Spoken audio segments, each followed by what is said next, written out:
야고보서의 주제는 믿음의 성숙입니다. 야고보서 1장에서는 시련과 유혹에서 승리한 사람이 성숙한 믿음을 가진 사람이라고 말하고 있고, 2장에서는 진짜 믿음은 행하는 믿음이다. 그래서 행하는 믿음이 산 믿음이요 성숙한 믿음이라고 말합니다. 이제 오늘 3장은 성도의 언어 생활에 대한 말씀입니다. 우리가 이 언어 생활, 이 말에 대해서 참 이게 많은 일들이 있습니다. 이게 참 사람의 상처도 받고 또 사람을 살리기도 하고 죽이기도 하는 그런 기능이 말의 기능입니다. 그래서 야고보는 자기의 혀를 잘 다스릴 줄 아는 사람이 성숙한 믿음을 가진 사람이라고 말합니다. 그러니까 사람이 하는 말을 들어보면 그 사람의 생각과 또 그 사람의 인격을 알 수 있습니다. 그러니까 이 사람이 어느 정도의 믿음을 가졌는지, 또 어떤 인격을 가지고 있는지, 이 사람의 평소의 관심사가 무엇인지 이렇게 하는 말을 들어보면 다 판단할 수 있게 됩니다. 그러니까 말에는 그 사람에 대한 정보가 다 들어있는 겁니다. 그러니까 우리 하나님 말씀에도 하나님에 대한 정보가 들어있듯이 사람의 말 속에는 그 사람에 대한 정보가 들어있습니다. 누군가 이런 말을 했습니다. 위대한 사람은 사상을 논하고 평범한 사람은 사건을 논하며 천박한 사람은 남을 평가하고 남에 대한 비판을 일삼는다, 이렇게 말합니다. 그러니까 결국 그 사람의 됨됨이가 그 사람의 말하는 것입니다. 또 그 사람의 됨됨이에 따라 생각하고 말하는 주제가 다를 수밖에 없습니다. 이 성숙한 믿음을 가진 성도는 뭐 사상을 논하고 문화를 논하고 예술을 논할 정도까지는 아니더라도 우리가 늘 마음속에 있는 것들, 성경에 관한 이야기, 또 자기 삶 속에 임재하시는 하나님의 그 은혜와 이런 것들을 주제로 말하게 될 것입니다. 그런데 이제 아직 믿음의 초보 단계에 있는 사람들의 이야기를 들어보면 과거에 자기가 하나님 믿기 전에 겪었던 이야기들이 이제 관심사가 되는 것을 보게 됩니다. 내가 옛날에 어떻게 되는데, 내가 옛날에 어떻게 살았는데, 이런 것이 주로 되는 것이죠. 그래서 우리가 이 성숙한 성도님들하고 대화를 나누다가 보면 대화 시간이 참 즐겁습니다. 그러니까 말을 하고 헤어져도 이 뒤끝이 참 좋습니다. 참 오늘 좋은 분 만나서 좋은 얘기 많이 했다, 이제 이런 기분이겠죠. 좋은 분 만나서 얘기하다 보면, 성숙한 분 만나서 얘기하다 보면 나도 좀 저분 빨리 좀 닮고 싶어, 나도 믿음이 얼른 자랐으면 좋겠어, 이런 생각이 든다는 것이죠. 그러니까 성숙한 성도들은 말로써 남에게 상처를 주지 않습니다. 대화를 통해서 오히려 상대를 격려하고 위로하고 가지고 있던 상처까지 치유를 해 줍니다. 그런데 이 성숙하지 못한 성도랑 대화를 나누고 나면 좀 피곤합니다. 왜냐하면 생각을 많이 해야 되거든요. 저 사람이 왜 저런 말을 했지? 저게 나한테 어떤 뜻으로 내가 받아들여야 되지? 막 이렇게 복잡하게 생각하다 보니까 정말 피곤한 거예요. 혹시 이 사람이 나를 무시해서 하는 말은 아닌가? 그러니까 대화가 끝나고 나서 헤어져도 뭔가 찝찝하고 찌끗이 좋지 않은 겁니다. 아니, 저만 잘났어? 뭐 이런 생각도 들고 말이죠. 괜히 내가 안 한 말 한 것 같고 또 듣지 말아야 할 것들 들은 것 같은 그런 기분이 든 겁니다. 그래서 우리 주위에 보면 이 다른 사람들의 말로 인해서 상처를 받는 사람들이 의외로 많은 것을 보게 됩니다. 여러분, 우리가 뭐 칼에 베었거나 넘어져서 다친 상처는 그 소독하고 약 바르면 2, 3일이면 진짜 아물기 시작하죠. 근데 말로 인해서 받은 상처는 그게 하루 이틀에 낫는 게 아니에요. 생각하면 생각할수록 기분 나쁘고 곱씹으면 곱씹을수록 내가 깊이 와서 박히니까 참 그것이 사람을 정말 괴롭게 한다, 이 말입니다. 우리가 정말 이 말하는 것은 정말 조심해야 돼요. 그러니까 한마디를 해도 여러 번 생각해야 된다는 겁니다. 그래서 이게 부부 사이에도 마찬가지고 또 이렇게 가까운 친구 사이에도 마찬가지지만 특별히 이 교회 안에서는 말 정말 조심해야 될 줄로 믿습니다. 왜냐하면 우리가 경우에 맞는 말을 하면 들어도 은혜가 되지 않습니까? 그렇죠? 근데 경우에 합당하지 않은 말을 하면 마음에 상처가 되고 사람 자체가 싫어지고 그럼 하나님도 멀어질 수밖에 없는 그런 결과를 가져오기 때문입니다. 그러니까 이게 교회의 하나됨을 깨뜨리는 가장 큰 해악이 뭐냐면 바로 성도들의 언어 생활이에요. 그러니까 우리가 한 몸으로 믿죠. 이 교회의 모든 성도님들이 예수님 머리고 우리가 그 지체잖아요. 붙어있는데 그것을 나누는 게 뭐냐? 바로 말이에요. 말. 잘못된 언어 생활.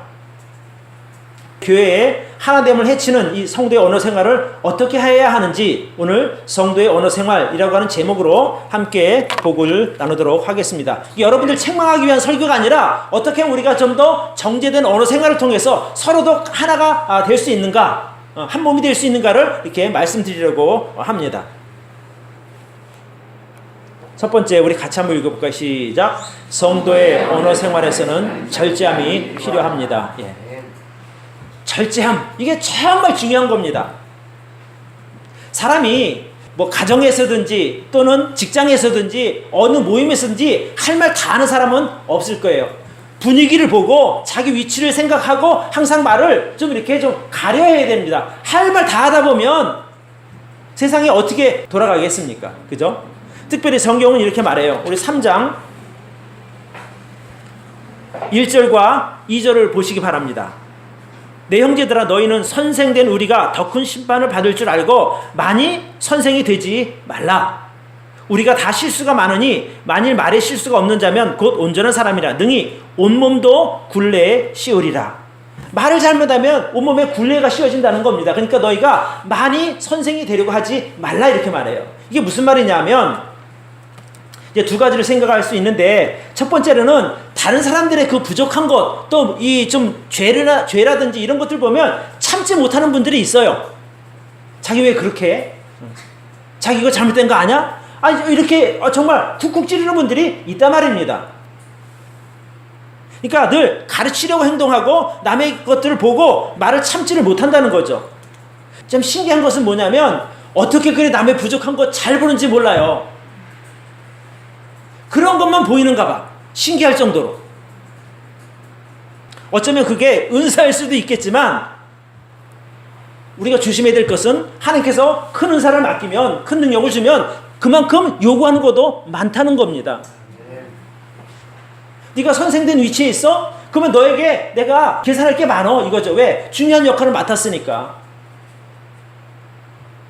예를 들어서 저도 이제 매주 제가 2편 이상 설교를 합니다. 최소한. 또 매일 말씀을 보내기도 하고 이렇게 되는데, 제가 성도들에게 이렇게 하나님의 말씀을 가르치죠. 예를 들어서 제가 무조건 여러분 이렇게 믿음으로 살면 됩니다. 성경이대로 이렇게 살아야 됩니다. 막 이렇게 주장하면 내 할 일 다 한 것이 아니라는 거예요.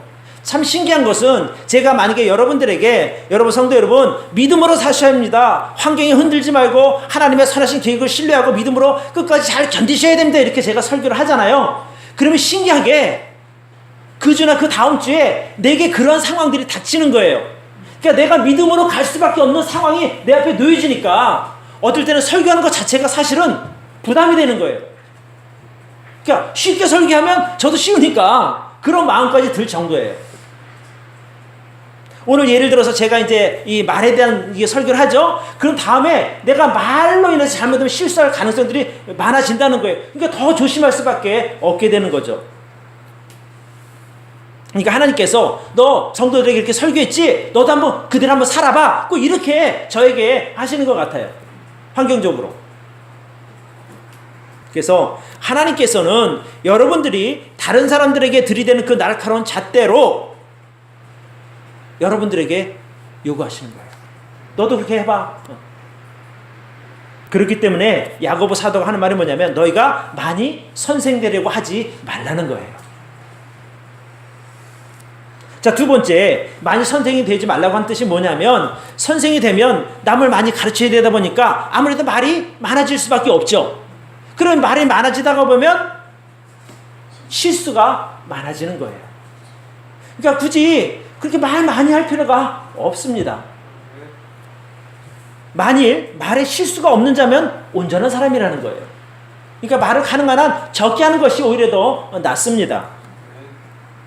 그래서 이 온전한 사람이라고 하는 것이 성숙한 사람을 가리키는 말인데, 어쨌거나 우리가 너무 말을 많이 하려고 하지 마시기를 바랍니다. 선생이 되지 말라는 거죠. 또 한 가지, 혀는 한 사람의 운명까지 결정하는 능력이 있습니다. 여러분, 말이 얼마나 중요한지 몰라요. 그러니까 어떤 분 그러죠. 말대로 된다, 그런 말도 있어요. 그 사람이 하는 말대로 된다고. 혀가 우리 몸 가운데 비교적 작죠. 이 몸에서 혀가 우리 세치밖에 안 된다 그러잖아요. 세치면 9cm인데, 그러니까 그 작은 혀가 우리의 온몸을 제어하는 거예요. 우리 인생까지 그 혀 때문에 영향을 받게 된다 이 말씀입니다. 그래서 우리가 이 혀를 어떻게 사용하느냐에 따라서 사람이 살기도 하고 죽기도 합니다. 그러니까 사람의 생사까지도 바꿀 수 있는 것이 혀예요. 성경에 보면 사사기에 입다라고 하는 그 사사가 나옵니다. 근데 입다라고 하는 사람이 늘 이렇게 딸도 사랑했고 자기 가족도 꽤 아끼는 사람이었어요. 전쟁에 나가면서 정말 자기 꼭 살아 돌아와야 될 이유가 딸이 있으니까 내가 딸 때문에 살아와야 되니까 이제 그렇게 서원을 합니다. 하나님, 내가 전쟁에 이기면 내가 집에서 이기고 집에 돌아올 때 가장 먼저 나오는 것을 내가 제물로 드리겠습니다. 그러니까 입다 생각에는 늘 항상 집에 가면 개가 먼저 제일 뛰어나오잖아요. 그러니까 이제 그런 생각을 가지고 전쟁터에 나갔어요. 전쟁터에 나가서 승리하고 돌아오는데 세상에 그날따라 개가 안 나오고 자기 딸이 나온 거예요. 그러니까 자기가 이제 제물로 드린다고 약속을 했으니 어떻게 해요? 할 수 없이 딸을 제물로 드리게 되는 거예요. 그러니까 그 잘못된 서원 한마디가 자기 딸을 죽게 한 거죠. 물론 이제 자세히 성경적으로 들어가면 레위기를 통해서 보면 꼭 딸을 죽이지 않아도 이렇게 다른 이제 돈으로 갚을 수 있는 그런 이제 제도가 있는데 이 사람이 또 성경을 몰랐네. 그러다 보니까 거기까지 가게 된 거죠. 또 사무엘상 25장에 보면 그 마온 땅의 부자 나발이라고 하는 사람이 있습니다. 근데 이 사람이 욕심도 많고 돈은 많지만 베풀 줄 모르는 사람이에요. 그러니까 어느 날 이제 다윗과 부하들이 와서 우리에게 좀 도움을 주라. 우리가 너희 하인들에 대해서 우리가 좀 도움을 줬으니 우리에게 좀 도움을 줘라. 하니까는 내가 다윗이 누구며 내가 그런 일 들어본 적도 없다. 요즘에 도적대가 많다는데 주인한테 도망 나온 그 노예들이 많다는데 그런 놈 아니야? 이렇게 말을 하게 되는 거예요. 그 일로 인해서 결국 그 나발이라고 하는 사람이 죽고 맙니다. 그 나발의 이름에는 어리석다라고 하는 의미가 있거든요. 근데 남편은 그렇게 죽었는데 그 아비가일이라고 하는 아내가 있어요. 근데 딱 상황을 보니까 이게 보통 상황이 아니에요. 그래서 이제 남편은 그냥 뭐 할 수 없으니까 두고 자기가 떡과 이런 과일을 만들어 가지고 다윗에게 달려가게 됩니다. 그래서 죄송하다고 우리 남편이 몰라서 그런 용서해달라고 이렇게 말을 잘해서 결국에 그 사람은 죽임을 면합니다. 그리고 나중에 다윗의 아내가 됩니다. 그러니까 말 한마디가 사람을 죽게도 만들고 말 한마디가 사람을 살리기도 한다 이 말씀입니다. 오늘 본문에도 그렇게 나오죠. 3절에 우리가 말을 순종케 하려고, 여기서 말은 동물 말이에요. 우리 말이 아니라 이 말을 순종케 하려고 그 입에 재갈을 먹여 온몸을 어간다는 거예요. 여러분 말이 얼마나 무거운지 아십니까? 한 400kg, 500kg 나가요, 무게가. 그 말을 뭘로 이렇게 사람이 끄냐 말이에요. 입에 재갈을 물린다는 거예요. 또 여기 이렇게 말하죠. 또 배를 보라. 그렇게 크고 광풍에 밀려가는 것들을 지극히 작은 키로 사공의 뜻대로 운전하나니 이와 같이 혀도 작은 지체로 돼 큰 것을 자랑하도다. 그러니까 큰 배가 어떻게 방향을 틀어서 움직이냐 말이에요. 작은 키로 움직이는 거예요. 밑에 물속에 있는. 그게 배의 방향을 결정하는 것처럼 결국에 혀가 작지만 우리 인생을 좌지우지한다는 그런 이야기입니다. 여러분, 그러니 우리가 말하는 게 얼마나 중요한지 모릅니다. 어떤 사람은 말하면 맨날 달아나는 이야기만 하는 사람이 있고 어떤 사람은 늘 들어도 항상 은혜로운 말하는 사람이 있어요. 그게 결국 그 사람의 운명을 결정짓는 거예요. 말 때문에 되는 것이 아니라 그 생각이 그러니까 행동까지 그렇게 옮겨질 수 있다는 겁니다.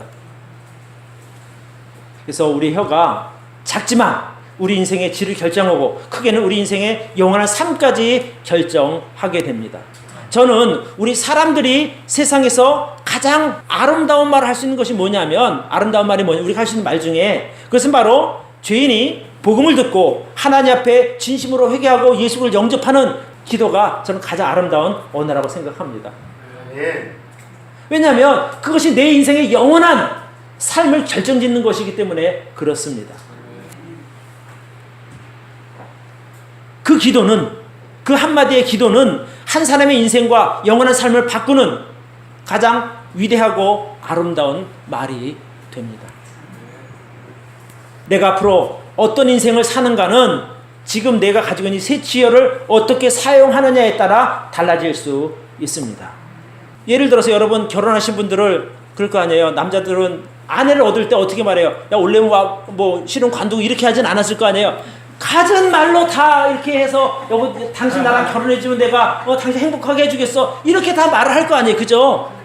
그러니까 아름다운 아내를 얻을 때도 말을 통해서 얻는 거예요. 말 잘해야 그거죠. 말 삐딱하게 하면 저 인간한테 가봐야 내가 평생 고생할 것 같아. 그러면 안 가잖아요. 내 삶이 평안한 것도 결국 내가 올바른 그 혀 사용을 했기 때문이라고 해도 과언이 아닌 겁니다.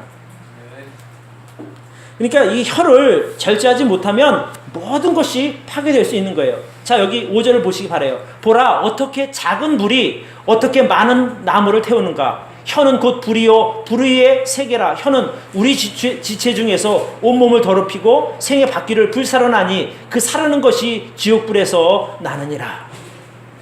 야고보가 이 혀를 불로 비유합니다. 불. 여러분, 불은 모든 것을 태워버리는 거예요. 파괴합니다. 그죠? 지난 6월 14일 새벽에 그 영국 런던에 있는 24층짜리 그 그램펠 타워 아파트라는 곳에 불이 났어요. 미리 불이 나도 위층에서 나면 그런데 아래층에서 불이 나는 바람에 순식간에 24층 아파트가 다 타버렸어요. 그러니까 거기서 확인된 사상자 수만 80명이라는 거예요. 근데 이 불이 어떻게 시작되었나? 그 2층인가 3층인가 작은 그 주방에서 시작된 불인데 순식간에 그냥 아파트 하나를 그냥 삼켜버린 거예요. 화재가 지난 100년 동안 영국에서 난 화재 중에 가장 큰 화재라는 거예요. 순식간에 이렇게 된 거죠. 그러니까 그 작은 그 주방에서 시작된 그 불이 아파트 전체를 태워버린 것처럼 결국에 우리의 혀도 그와 같은 파괴력을 가지고 있다고 성경은 말하고 있습니다. 그러니까 잘못된 혀가 바로 저와 여러분의 인생을 물론 우리의 가정이나 우리 교회와 국가까지 파괴시킬 수 있는 엄청난 파괴력을 가지고 있다고 하는 것을 우리가 꼭 기억하시기를 바랍니다. 잠언에 보면 이런 말씀이 있어요. 시작. 죽고 사는 것이 혀의 권세에 달렸나니 혀를 쓰기 좋아하는 자는 그 열매를 먹으리라. 그러니까 사람이 자기 입의 열매를 먹고 산다는 거예요. 또한 혀는 이 파괴적일 뿐만 아니라 우리의 몸을 더럽히기도 하는 거예요. 여기 이렇게 나오고 있습니다. 혀는 우리의 지체 중에서 온몸을 더럽히고 생의 바퀴를 불사르나니 그 사르는 것이 지옥불에서 나느니라. 그러니까 우리가 혀를 잘못 사용하면 우리 몸이 더러워진다는 거예요. 죄로 인해서 더럽혀지는 거죠. 우리 입에서 나오는 더러운 말, 음탕한 말은 우리의 거룩함을 훼손시키는 말입니다. 그렇기 때문에 우리가 성숙한 그리스도인이라 할지라도 늘 이 말하는 것을 조심해야 할 줄로 믿습니다. 자, 두 번째. 자, 같이 한번 읽어봅시다. 시작. 혀를 다스릴 줄 아는 믿음의 성숙함이 필요합니다. 그러니까 혀를 잘 다스리는 사람이 성숙한 사람입니다. 성숙한 믿음과 성숙한 인격이 있다는 것이죠. 야고보가 이렇게 말합니다. 7절에 보시기 바랍니다. 여러 종류의 짐승과 새며 벌레와 해물은 다 길들므로 사람에게 길들었거니와 혀는 능히 길들일 사람이 없나니 쉬지 아니하는 악이요 죽이는 독이 가득한 것이라. 그러니까 이게 참 무서운 것 같아요. 그러니까 들짐승도 벌레도 길들일 수 있는데 사람의 혀는 길들이지 못한다는 거예요. 여기 참 표현이 좀 무서운 표현이 있는데 혀가 쉬지 아니하는 악이라고 말합니다. 그러니까 말이요 사람을 정말 힘들게 만드는 것이거든요. 이 악이 아주 여기부터 시작이 되는 거예요. 여기부터 입에서부터 악이. 그러니까 아무리 인격적이라 하더라도 우리가 혀를 다스리는 것은 정말 쉬운 일은 아닙니다. 어떨 땐 나도 모르게 툭 말이 나가잖아요. 아차 싶은 거예요. 제가 지금도 생각나는 게 주방에서 제가 이제 뭐 하다가 막 뭐가 했길래 제가 잠깐만 이랬어요. 그랬더니 나는 이제 뭔가 좀 그 옛날 그런 것들이 있으니까 나도 모르게 툭 잠깐만 그랬더니 우리 이정혜 자매님이 하는 말이 목사님 가요예요. 그러셨죠? 아마 그런 거 비슷하게 그렇게 얘기했어요. 제가 뭐 어디 아차 싶은 거죠. 교회에서 주일날 내가 나도 모르게 그냥 난 보통 이렇게 장난삼아 말한다고 했는데 나는 장난삼아 말했지만 듣는 자매님에게는 그게 부담이 된 거예요. 어머 어떻게 목사님이 가요를 부르나. 그러니까 이게요. 그러니까 그 혀를 제어한다는 게 이만큼 어렵다는 말씀을 드리는 거예요. 그러니까 나는 아무것도 아닌 것처럼 툭 한 마디 말 던졌는데 그 말 때문에 상처받는 사람이 분명히 있거든요. 제가 뭐 잠깐만 할 때 누구에게 상처 줘야지 이러고 한 건 아니잖아요. 나는 그냥 자연스럽게 그냥 했는데 그게 누군가에게는 상처가 될 수도 있다는 거죠. 그래서 이 잘못된 말은 뱀의 독처럼 사람을 죽이는 독이 가득하다고 성경은 말하고 있습니다. 그러니까 성숙하지 못한 사람은 한 입으로는 하나님 찬송하고 또 다른 때는 그 입으로 사람들을 저주한다고 성경은 말하고 있어요. 여기 이렇게 나오지 않습니까? 9절, 이것으로 우리가 주 아버지를 찬송하고 또 이것으로 하나님의 형상대로 지음을 받은 사람을 저주하나니, 한 입으로 찬송과 저주가 나는도다. 내 형제들아, 이것이 마땅치 아니하니라. 여러분, 우리가 하나님을 찬양하는 그 입술로 사람을 저주한다니까요. 이것이 성경은 옳지 않다라고 말하는 거죠. 그러니까 구원받은 사람은 나쁜 말 할 수 없어가 아니라, 구원받은 사람이 어떻게 한 입으로 두 가지 말을 하겠느냐는 거예요. 그러지 말라 이거죠. 근데 가만히 우리들의 이 언어 생활을 살펴보면 의외로 남에 대한 험담, 남에 대한 저주 많이 합니다. 생각보다. 우리 조심하지 않으면 늘 그 가운데 살아가게 되는 거예요. 저도 그래요, 저도. 그래서 지금 내가 이러면 안 되는데 라는 문득 그런 생각이 드는 거죠. 여러분 저 따라다니시다 보시면 실망 많이 할 거예요. 아니요, 진짜 그럴 수도 있어요. 나도 모르게 툭툭 튀어나온 그 말이 있기 때문에 그렇습니다. 그래서 우리가 영적으로 성숙하지 못할 때 혀를 다스리는 일에서 실패할 수 있습니다. 잠언에 보면, 같이 한번 읽읍시다. 시작. 의인의 입은 생명샘이라도 악인의 입은 독을 머금었느니라. 그러니까 우리가 영적으로 좋은 상태에 있으면요, 우리 입에서 나가는 말이요, 좋은 말이 나갈 수밖에 없어요. 그런데 우리가 영적으로 아주 그냥 그 어려운 상황, 최악의 상황에 있을 땐 입에서 나온 말이 늘 불평과 원망과 저주가 나온다는 거예요. 그럴 수밖에 없어요. 그래서 우리가 영적인 상태를 잘 관리해야 우리 입에서 좋은 말이 나가는 거예요. 성경에서 이 언어를 얼마나 중요하게 여기냐면, 집사의 자격을 말할 때도 하나가 언어 생활이에요. 디모데전서 3장 8절에 이와 같이 집사들도 단정하고 일구이언을 하지 아니하고, 그러니까 한 말 가지고 두마지 않는다는 게 성숙한 믿음을 가진 사람, 그렇다는 거죠. 그래서 이 성숙한 신앙을 가진 사람은 말에 있어서도 절제함이 있습니다. 그러니까 말 잘하는 것은 장황하게 재미있게 하는 것이 아니라, 하고 싶은 말을 다 하는 것이 아니라 필요한 말만 하는 사람이 정말 성숙한 믿음을 가진 사람이라고 저는 믿습니다. 자, 그러면 어떻게 해야 우리가 혀를 잘 다스릴 수 있는가? 첫 번째는 내 의지를 하나님께 복종시키는 자세가 필요한 거예요.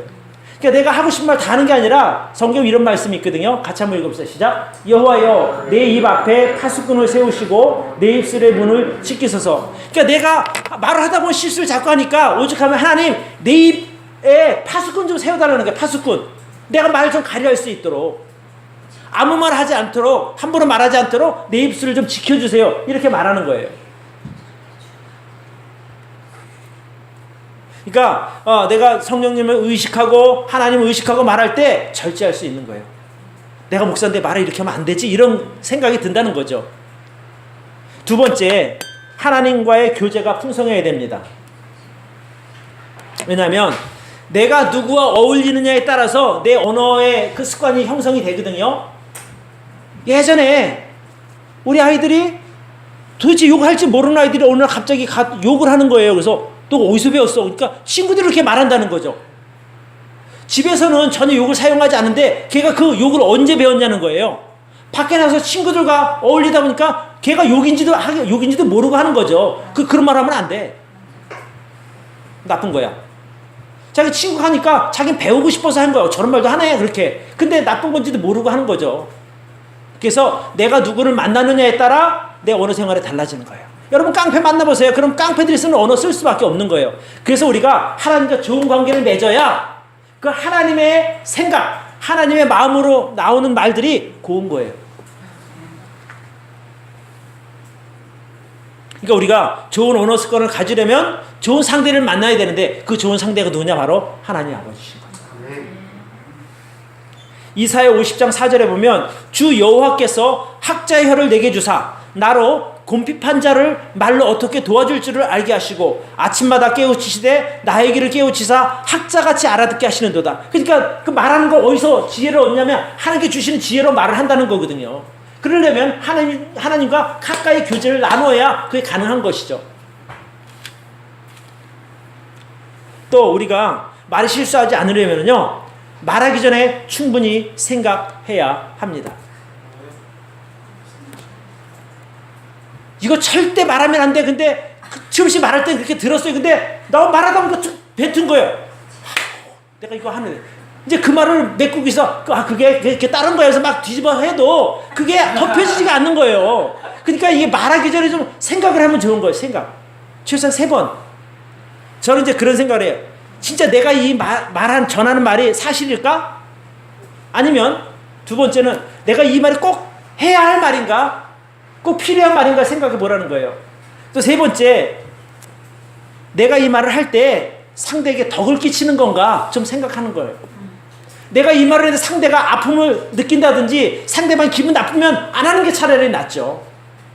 굳이 왜 말을 해서 상대방 기분 상하게 해서 그것 때문에 그 사람도 기분 나쁘고 자기도 기분 나쁘죠. 그래서 말이 정말 중요하니까 적어도 충분히 생각하고 말하시기를 바라요. 근데 사람들이 되게 급해요. 우리가 보통 대화하는 거 보면요, 상대방이 막 말하면 그 사람 말을 안 들어요. 내가 저 사람이 말 끝나면 내가 말해야지 해갖고 그거 자기 말할 것만 머릿속에 넣고 있다가 말을 한단 말이에요. 그러니까 한참 동안 얘기했는데 무슨 말 하는지 서로 몰라요. 진짜로 그래요. 그래서 먼저 기본은 상대방의 말을 잘 듣고 그 다음에 해도 늦지 않아요. 그럼 못하면 그 다음에 만나서 하면 되지 뭐. 그게 무슨 큰 사업적인 얘기 아니면 늘 그런 얘기잖아요. 그러니까 어차피 말은 상대방의 말을 좀 들어주는 게 좋습니다. 그러니까 말을 많이 하려고 하지 마시고 말을 아끼세요. 그래서 이 사람에게 내가 어떤 말 해준 것이 가장 좋을까? 좀 그런 것도 생각해서 말을 하라는 거죠. 천천히 하는 게 빨리 말하려다가 실수하는 것보다 낫습니다. 그래서 우리 말 한마디가 사람을 살릴 수도 있고 사람을 죽일 수도 있는 거예요. 내 말 한마디가 상처받은 사람에게 위로가 되고 낙심한 사람에게 격려가 된다면 얼마나 좋은 일이에요. 그죠? 근데 내가 말하는데 멀쩡한 사람이 내 말 때문에 상처받고 시험 들었어. 이거 참 힘든 것이거든요. 그죠? 그래서 정말 중요한 것은 우리 입술로 죽은 영혼들에게 복음 전해서 그들에게 영생을 얻게 하는 이 말이 가장 귀하고 가치 있는 말입니다, 여러분. 네. 여러분의 입술이 이 귀한 일에 사용되기를 바랍니다. 자, 3번째. 같이 한번 읽어볼까요? 시작. 성도 간에 서로 상대를 배려하는 사랑의 마음이 필요합니다. 여러분, 말할 때 내가 누구를 사랑하죠. 그러면 그 사람에서 정말 필요한 말, 정말 그 사람을 위한 말을 할 수밖에 없습니다. 그죠? 미운 사람에 누가 그렇게 많이 배려해서 말을 해요. 그냥 툭 던지고 말지. 근데 내가 진짜 사랑하는 사람에게는 내가 이 말하면 저 사람이 좀 도움이 될까? 여러 가지 생각을 할 수밖에 없는 겁니다. 그러니까 우리가 좀 말을 좀 가려하면 좋겠는데 여기 뭐라고 말했어요? 서로 상대를 배려하는 마음이 필요하다는 거예요. 말을 할 때, 그러니까 예를 들어서 우리가 이제 다른 성도들의 좀 잘못된 것을 보더라도 좀 직접 말하지 마시길 바래요. 왜냐하면 직접 들으면 내가 잘못한 걸 알면서도 기분이 나쁘거든요. 근데 우리가 그 사람의 입장에 생각하면 저 사람이 오죽하면 저렇게 할까? 이걸 좀 생각해 보자는 거예요. 그렇게 할 수밖에 없는 상황을 우리가 좀 헤아려 주면 좀 이해할 수 있지 않을까요? 예를 들어서 어느 날 제 입에서 정말 목사가 해서는 안 될 말이 만약에 나갔다 칩시다. 여러분들 예를 들면 그러니까 내 입에서 나갔다 칩시다. 그러면 여러분들이 어떻게 목사가 저럴 수 있냐. 저건 목사 할 말은 아닌데 저 사람 이제 다 어떤 목사의 자격도 없어. 이렇게 비난할 게 아니라 목사가 얼마나 힘들면 저렇게 할까. 좀 이런 입장을 배려하라는 거예요. 그러니까 제가 그러지 않겠지만 그러니까 이런 자세로 여러분의 남편이 무슨 말을 심하게 하면 얼마나 힘들면 저렇게 할까. 평상시 안 그랬는데 또 여러분의 아내가 또 어떤 정말 그 견딜 수 없는 그런 말을 막말을 하게 되면 저 사람이 오죽하면 저 말을 할까. 좀 배려하라는 거예요. 이해하고. 그러면 큰 문제 생기지 않습니다. 뭐야? 네가 나한테 이렇게 말할 수 있어? 그럼 더 내가 상처받은 거 뛰어넘게 해서 더 심한 말을 한다니까요. 제가 어저께 여기 이제 집사람이 여기 청소를 했어요. 좀 바빠갖고 이제 청소를 했는데 의자가 삐딱삐딱하게 누이는 거예요. 강대성 의사가. 그래서 난 한 번도 그런 일 본 적이 없는데 그래서 여보 이거 뭐야 이거 내 이랬어요. 그랬더니 집사람이 딱 자기는 열심히 이제 청소를 했는데 내가 이제 이거 이렇게 놓으면 어떻게 이제 했더니 그게 서운했던 거예요. 그러니까 내가 그거를 그냥 난 내 눈에는 일단 삐딱한 게 보이니까 나도 그냥 툭 뱉었는데 집사람이 이제 한마디 하는 거죠. 그럼 여보 남편인데 말하면 좀 듣지 뭐 만약에 이렇게 나갔다면 아마 오늘 좀 그랬을 것 같아요. 근데 내가 이게 아니다 싶으니까 여보 내가 좀 보기 좀 이상해서 나도 모르게 한 말이야 이해해. 그래갖고 이제 덮어졌어요. 근데 내가 자존심 세고 한 말 툭 더했다. 남편이 그렇게 말하시든지 막 이렇게 됐다면 끝장난 거죠. 진짜로요. 그러니까 이게 말이 정말 중요하다니까요. 그래서 내가 딱 아차 싶으면 딱 꼬리를 내리는 것도 지혜예요. 그래야 숙여야지. 과연이 한마디 더 했다가 그냥 싸움 되는 거죠 뭐. 부부싸움이요. 그 말 그 토시 안에서 잘못 시작되는 것이거든요.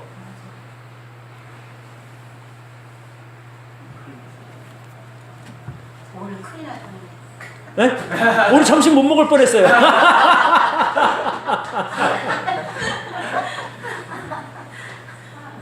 오늘 이제 우거지국을 끓이는데 그 못 먹을 뻔했다.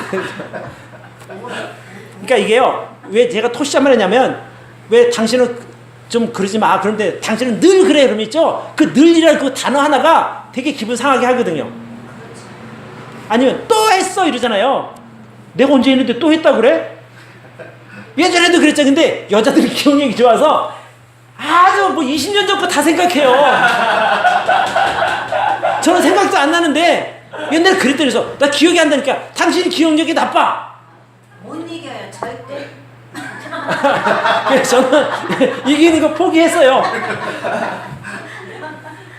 그러니까 무슨 말씀 드리는 게 이게 정말 말을요. 정말 상대방을 배려하는 게 상대방이 그 짜증을 내면 왜 짜증을 낼까 한번 생각해 보는 거예요. 왜 짜증이야? 왜 내가 당신한테 얼마 해준 게 얼마인데 나한테 짜증이야? 이러면은 그냥 끝나는 거예요. 끝나는 거예요. 거의 다 그렇죠. 그러니까 제가 요즘 집사람이 이제 아직 일을 하니까 제가 이제 힘들면 제가 이게 여기서 이제 내가 잘해야 된다. 말실수면 큰일 난다. 그런 생각하고 내가 진짜 내가 이해하는 그래 힘들지 이렇게 한다니까요. 잘해서 하는 게 저도 많이 실수하고 나서니까 부딪히고 나서 깨달은 진리예요. 이게 여자 붙어서는 승산이 없다. 내가 아무리 잘해도 마지막에 여보 내가 잘못했어 이 말을 할 수밖에 없어요. 그러니까 아예 안 싸우는 게 최고죠. 그러니까 사람의 말 속에는 다른 사람들을 다치게 하는 독이 있어요. 그러니까 말 정말 잘하셔야 돼요. 8절을 보시고 봐요. 혀는 능히 길들일 사람이 없나니 쉬지 아니하는 악이요 죽이는 독이 가득하다는 거예요. 누구의? 사람의 말 속에. 그러니까 우리가 다른 말로 하면 죄나 부족함을 지적하는 것 자체가 여러분 독이 될 수 있다는 것을 꼭 기억하시길 바라요. 나는 그 사람 생각해서 말해주는데 그게 그 사람에게는요 상처가 되는 거예요. 사람이 한번 지적해서 그 사람이 고쳐질 것 같아요? 천만에 안 고쳐져요. 이미 그 사람이 그러한 행동을 할 때는 과거부터 수십 번 학습이 돼서 그 말과 행동이 나오는 건데 내가 말 한마디 한다고 고쳐져요? 제가 11년 동안 열심히 제가 설교했잖아요. 근데 여러분 삶이 많이 바뀌었어요? 생각보다 별로 안 바뀌었어요. 네. 그러니까 이게 내가 한마디 말로 상대방을 바꿀 수 있다 이거는 오산입니다. 그냥 이해하고 배려해주면 오히려 더 빨리 바뀌어요. 이 사람이 나를 이해하네? 그러니까 굳이 내가 내 핏대를 세우지 않아도 알아주니까 내가 바꾸는 거죠. 그래 내가 이렇게 하는 거 다 아는구나. 내가 고생하는 거 다 아는구나. 내가 마음 아파하는 거 다 아는구나. 그렇게 되면 사람이 바뀌게 돼요. 제가 많이 위로가 되는 게 집사람이 나를 꽤 많이 이해해 주는구나. 이걸 내가 알고 나니까 더 잘하게 된다니까요. 진짜로. 그래서 여러분과의 누군가 주위에서 정말 내가 저건 도저히 못 봐주겠다 할 때 직접 말하지 마시고 저한테 와서 말씀하세요. 차라리 그게 나아요. 나 누구 때문에 정말 아주 막 힘들어요. 그러면 저한테 와서 말씀하시면 제가 방법을 마련할 수 있어요. 근데 직접 하면 부딪히는 거예요. 그러면 저 인간 때문에 나 교회 가기도 싫어. 이러면 이거 진짜 어려운 거거든요. 그래서 교회 하나 되면 가장 해치는 것이 뭐냐면 그런 말 한마디. 뉘앙스. 여러분 똑같은 말에 뉘앙스가 달라요. 아, 참 잘 왔어. 그러면 얼마나 잘 왔다는 거죠. 잘 왔어. 이러면 뉘앙스가 전혀 다른 거예요. 그러니까 그게 말토시 하나, 뉘앙스 하나가 아주 묘한 그게 있거든요. 또 한 가지는 뭐냐면 남에게 지적질하는 것도 나쁘지만 명령하듯이 하지 말라는 거예요. 왜 그러냐면 우리 교회 안에서는 계급 없어요. 목사가 높은 계급 아니에요. 목사는 더 낮은 계급이에요. 섬기는 자니까. 선후배도 없어요. 그냥 모두 나보다 더 나은 사람들이라고 생각하시면 돼요. 저 사람 나보다 나이가 어린데? 아니요. 나이는 어려도 나보다 더 낫다고 생각하세요. 저 사람이 나보다 얼굴도 못생겼는데? 아니요. 그래도 나보다 더 나은 사람이라고 생각하세요. 얼굴은 못생겼지 몰라도 인격이 좋으니까. 얼굴은 못생겼을지 몰라도 믿음이 좋으니까 나보다 더 낫다고 여기시면 되는 거예요. 이렇게 하세요. 저렇게 해서 할 필요가 없는 게 내가 하면 돼요. 예를 들어서 여기 뭐가 떨어져 있는데 벗으면 내가 가서 주스면 되잖아요. 예를 들어서 우리 교회 최자매님 반찬 맛있게 잘하잖아요. 그죠? 네. 그러면 이제 최자매님 내가 좀 불고기 한번 먹고 싶으면 다음 주에 불고기 한번 해오시죠. 이렇게 되면 기분 나쁜 거거든요. 항상 해와야 되겠네요. 하겠습니다. 그러니까 그렇잖아요. 우리 김성희 시장님도 음식 잘하신단 말이에요. 거의 버금가요 두 분이. 그럼 내가 자매님한테 자매님 요즘에 제가 참 입맛이 없는데 뭐 이렇게 좀 해주세요. 이럴 수는 없는 거거든요. 김성진 따님님 잘 들으세요. 그러니까 이게 혹시라도 만약에 제가 지난번에 그런 적이 있어요. 목사님 뭐 드시고 우리 최자매님 물어보시더라고요. 그래서 제가 감자탕이 좀 먹고 싶어요. 그러니까 아 그래요? 그럼 감자탕 해오죠. 그래서 해오셨더라고요. 그러니까 좀 이래야지 내가 지적할 수 없는 거지. 이거 하세요, 저 하세요. 그렇게 할 수 없는 거거든요. 왜냐하면 내가 섬기는 건데 섬기를 받는 사람이 뭘 해달라고 요구할 수는 없는 거잖아요. 그죠? 그러니까 여러분 이래라 저래라 하지 말라는 거예요. 차라리 겸손하게 나 이런 게 좀 저기 한데 좀 도와줘. 나 자기 도움 필요해. 이거 얼마나 좋아요. 그러니까 함부로 명령하다 보면 듣는 사람이 되게 자존심 상하고 기분 나쁘거든요. 그러니까 만약에 얼굴 잘생긴 애에게 명령하면요, 지가 나보다 얼굴 좀 이쁘다고 저기 명령질이네 이렇게 되는 거고, 또 돈 많은 사람이 자기한테 뭐라고 하면 저기 나 돈 없다고 무시하네 이 생각이 드는 거예요. 또 자기보다 교회 먼저 나온 사람이 또 이렇게 뭐 하면 교회 좀 먼저 나왔다고 또 정말 조심해야 되는 거예요. 얼굴 잘생긴 사람들 조심하세요. 돈 많은 사람도 조심하셔야 되고 남보다 많이 배운 사람 조심하시라는 거예요. 교회 먼저 나온 사람도 조심하셔야 돼요. 그러니까 여러분 말 한마디가 상처가 될 수 있어요. 자기 요즘에 이렇게 힘든 줄 알아? 요새 기도해? 기도하니까 그런 거지. 이런 말 들으면요 화가 나는 거죠. 왜? 내가 기도하기 싫어서 안 해? 기도할 수 없는 환경이니까 기도 못하는 거죠. 그렇잖아요. 거기다 대고 기도하니까 그렇다고 말하면 그게 얼마나 큰 상처가 되냐는 거예요. 말씀 많이 봐. 말씀 봐야지. 성도가 말씀 안 보니까 어려운 일이 생기는 거야. 요 말이처럼 미운 말이 없어요. 또 말씀 보기 싫어요. 보고 싶어도 형편이 안 되는 거예요. 고민거리가 많고 그러니까 말씀을 봐도 말씀이 안 들어와. 그러면 많이 힘들지. 나도 그럴 때가 있었어. 그때 정말 힘들었지만 잘 견뎌. 내가 기도해 줄게. 내가 이런 말씀 있는데 자기 생각나더라. 이렇게 말씀으로 위로해 줘야지. 거기다 두고 기도해라. 말씀 많이 읽어라.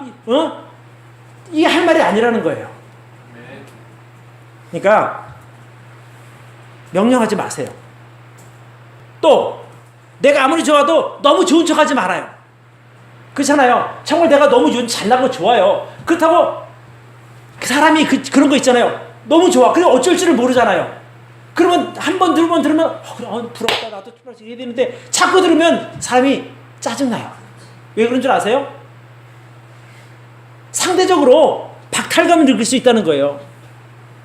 그러니까 좀 자랑을 해도 한 번, 두 번 적당하게. 돈이 너무 잘 벌리면 맛있는 거 사들고 와서 요즘 나 좋은 일에서 이렇게 해줘야지. 말로만 요즘 너 돈이 막 넘쳐 흘러 막 이러는데 진짜로 그런 경우 많잖아요. 아유, 어떻게 돈을 쓸 데가 없어. 사갖고 와서 대접하는 거죠. 그래서 지혜로운 성도는 자기 혀를 적당하게 제어할 줄 아는 사람이에요. 자, 13절을 보시기 바랍니다. 너희 중에 지혜와 청명이 있는 자가 누구뇨? 그는 선행으로 말미암아 지혜 온유함으로 그 행함을 보일지니라. 그러나 너희 마음속에 독한 시기와 다툼이 있으면 자랑하지 말라. 진리를 거스려 거짓하지 말라. 이러한 지혜는 위로부터 내려온 것이 아니요 세상적이요 정욕적이요 마귀적이니 시기와 다툼이 있는 곳에는 요란과 모든 악한 일이 있습니다. 그러니까 내가 지나치게 자랑하고 지나치게 막 이렇게 하다 보면 이것이 뭐라 그래요? 위로부터 하늘로부터 온 것이 아니라는 거예요. 17절 18절 같이 한번 읽자. 시작. 오직 위로부터 난 지혜는 첫째 성결하고 다음에 화평하고 관용하고 양순하며 긍휼과 선한 연배가 가득하고 편벽과 거짓이 없나니 화평케 하는 자들은 화평으로 심어 의의 열매를 거두니라. 열매가 다르잖아요. 그죠? 세상적이고 마귀적이고 정욕적인 것은 다툼과 시기와 실투와 이런 것들이 되는데 열매가 맺히는데 하늘로부터 온 지혜는 어떤 거예요? 성결하고 화평하고 관용하고 양순하고 긍휼과 선한 열매가 가득한다는 거예요. 편벽과 거짓이 없다고 말하지 않습니까? 그러니까 여러분 정말 자랑하고 싶으면 제가 그 전에 그랬죠. 뭐요? 맛있는 식당으로 내가 불러서 대접하면서 자랑하라고 말씀드린 적이 있죠. 네. 그렇게 하는 거예요. 그러면 들어줄만 하죠. 아, 사 먹여주면 맛있는 거 사 먹여주면서 들으려는데 안 들을 사람 있어요. 저는 가겠어요. 오기 싫으면 오지 마세요. 저는 가요. 기꺼이. 당장해야 돼.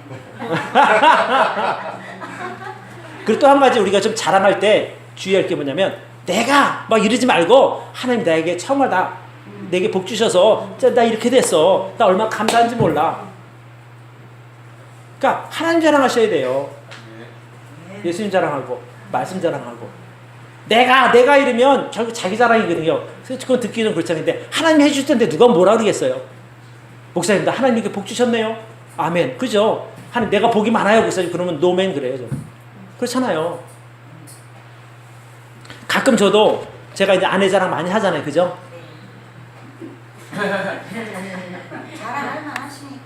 아니 근데 그것도 한두 번이지. 좋은 말도 한두 번이지.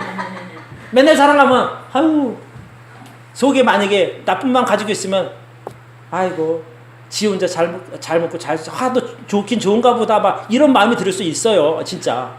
그러니까 적당하게. 그래서 우리 아내 엄명이 내리는데 절대 당신 내 칭찬하지 마. 그랬어요. 하도 많이 하니까 이게 팔불출 같은 거죠. 근데 제가 자랑하려고 하는 게 아니라 예를 들 때 누구 얘기를 들겠어요. 제 예를 드는 게 낫죠. 그죠? 그러니까 제가 조심스러운 게 뭐냐면 말 잘못하면 오해한단 말이에요. 목사님 나를 어떻게 생각하고 저런 말을 하지? 이렇게 오해할 수 있으니까 조심스러운 거예요. 그래서 자꾸 제 예를 드는 거예요. 문제가 없잖아요. 뭐 제 예를 드니까. 배려해 주세요. 제가 그렇게 말할 수 있는 그런 상황일 수밖에 없다는 것을. 그러니까 우리가 말에 오해가 생기지 않으려면 상대방을 배려하는 그런 자세로 대화를 하면 돼요.